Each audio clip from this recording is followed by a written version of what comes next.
You said that. Share with our viewers. Here is a protester. I want to share this for the first time. Sitting in the office of the Speaker of the House, Nancy Pelosi.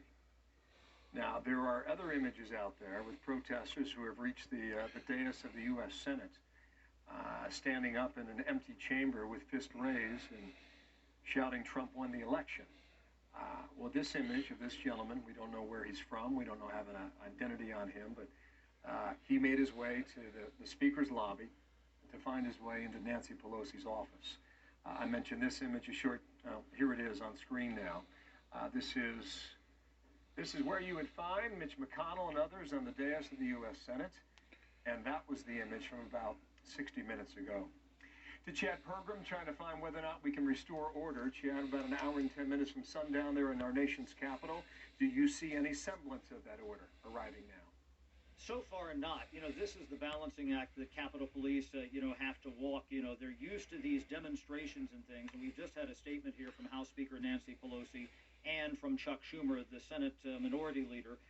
They are calling on President Trump to demand that all protesters leave the U.S. Capitol and the Capitol grounds immediately.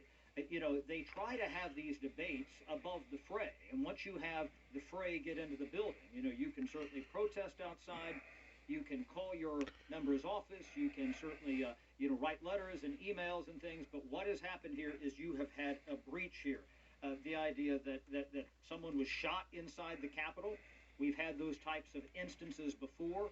There were Puerto Rican nationalists who shot up the House chamber in 1954, wounding a couple of members, and you had members diving under the desk. There's still a bullet hole up in the upper gallery, the press gallery, and the public viewing gallery, where some of those pictures were from earlier there, Bill, that still exists from that shootout in the House chamber, and then remarkable images of people being brought on stretchers down the House steps. I mean, we haven't seen anything probably like that since 1954. You had 2 officers shot and killed. You had a crazed man who tried to come in what's called the Memorial Door now, and killed 2 Capitol Police officers, including one on the detail to the then